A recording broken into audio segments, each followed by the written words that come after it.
Selamat datang di materi kuliah nutrasetikal. Pada pertemuan yang pertama kali ini kita akan mempelajari tentang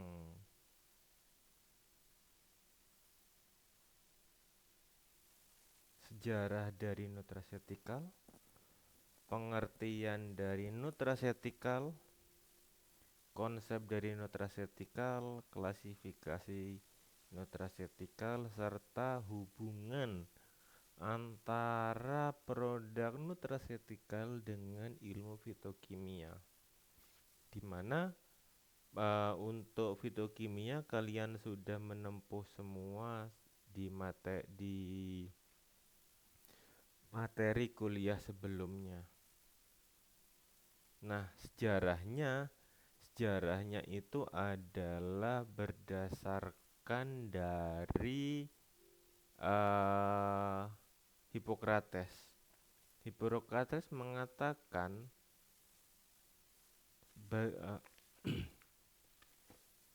meskipun tanaman dan produk, biarlah makanan menjadi obat dan obat untuk menjadi makanan. Nah, itu semuanya merupakan filosofi dari nutrasetikal, di mana pada nutrasetikal adalah fokusnya di sini ada pada pencegahan. Kalau misalkan kata pepatah, mencegah lebih baik daripada mengobati, kecuali untuk rumah sakit lebih baik untuk mengobati karena rumah sakitnya bisa dapat duit. Nah, selanjutnya untuk pengertian, nutrasetikal berasal dari kata nutrisi yang artinya gizi dan pharmaceutical yang artinya farmasi. Nutraceutical adalah produk atau makanan yang dapat memberikan manfaat kesehatan dan medis, termasuk pencegahan penyakit. Nah, oleh sebab itu di sini kita membuat atau mempelajari tentang makanan-makanan yang bisa digunakan untuk manfaat kesehatan, atau dalam bahasa lain juga kita kenal dengan kata pangan fungsional.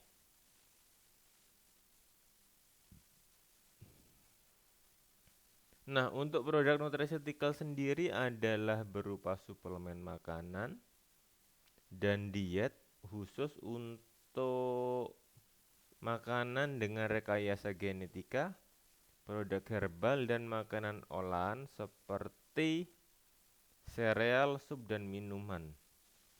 Bisa juga dalam berupa sediaan farmasetikal seperti bentuknya pil, serbuk, kapsul, vial, dan lain-lain sebagainya yang mengandung komponen bioaktif dari makanan dan bermanfaat bagi kesehatan. Ingat, di sini bukan pengobatan seperti sediaan farmaseutik pada umumnya. Nah, jadi berdasarkan konsepnya, kalau misalkan pharmaceutical, suatu produk adalah obat yang digunakan untuk pengobatan dari suatu penyakit. Ini kalau pharmaceutical. Tapi untuk nutraceutical adalah nutrisi yang digunakan untuk menghambat suatu penyakit.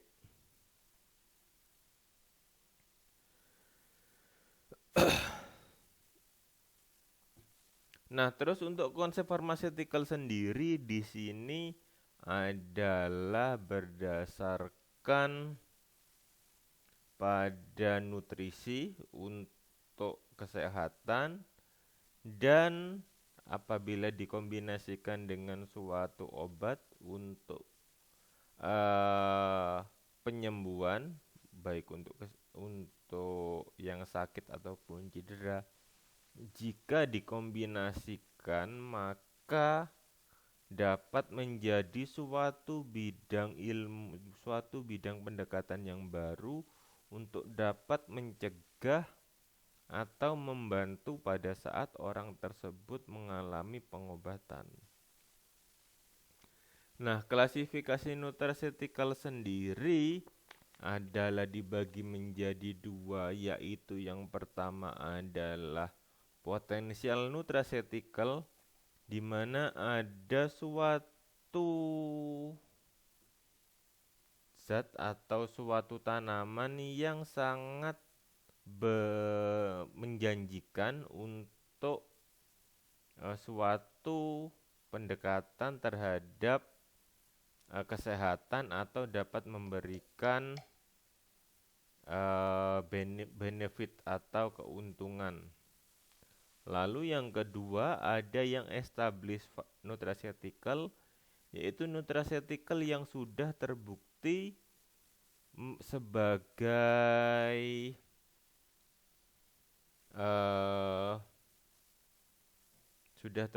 untuk mencegah atau mengobati suatu penyakit berdasarkan data klinis yang digunakan.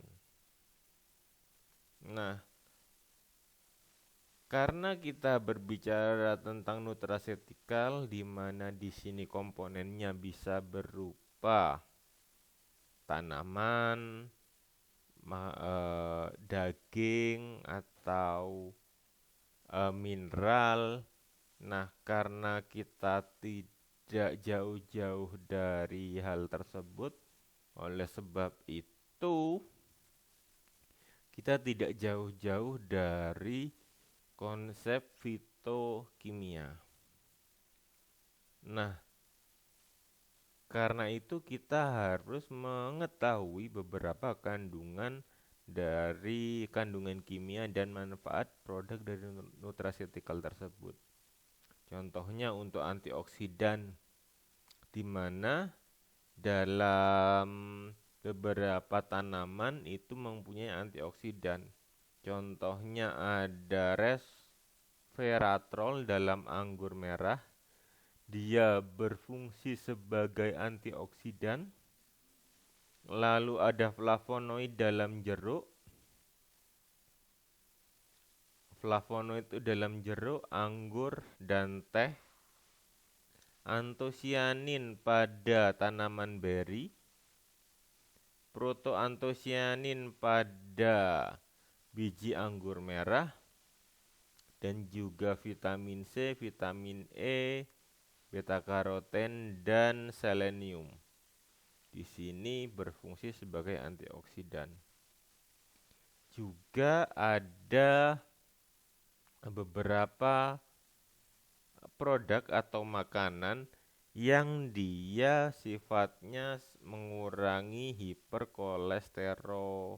hiperkolesterolemia. Nah, di sini kita bisa menggunakan produk atau serat larut makanan seperti contohnya pada Psyllium scambigi, atau kalau misalkan orang-orang zaman dahulu biasanya makan nasi campur dengan dedak. Kalau bahasa Maduranya itu buuk, saya nggak tahu kalau di sini itu apa.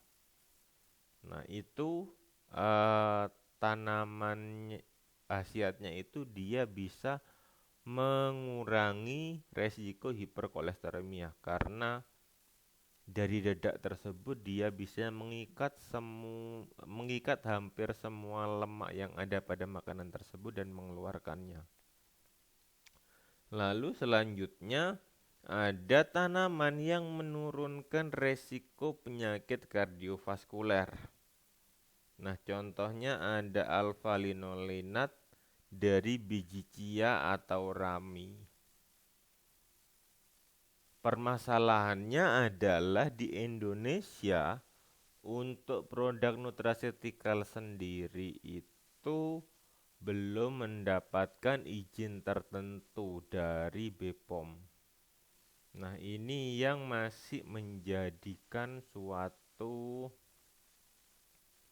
hal yang bisa produk tersebut seharusnya bisa sangat berpotensi, tetapi karena terhalang regulasi dari BPOM sehingga produk tersebut tidak bisa dijadikan suatu rujukan untuk preventif penyakit tertentu. Nah, selanjutnya ini adalah senyawa-senyawa dalam fitofarmaka. Jadi, di fitofarmaka itu ada kandungannya substrat biasanya untuk reaksi biokimia, atau ada inhibitor. Inhibitor itu untuk menghambat reaksi dari enzim. Ada kofaktor. Kofaktor di sini tujuannya untuk reaksi dari suatu enzim atau enzymatic reaksi. Juga bisa berguna untuk absorben yang dapat mengikat dan mengeliminasi konstituen pada saluran pencernaan yang kita tidak perlukan, atau juga sebagai scavenger untuk dari reaktif atau toxic chemical sehingga bisa dikelat atau diikat. Demikian materi untuk pengantar nutraceutical. Kalau misalkan ada pertanyaan, mari kita berdiskusi di Teams. Terima kasih, sampai jumpa.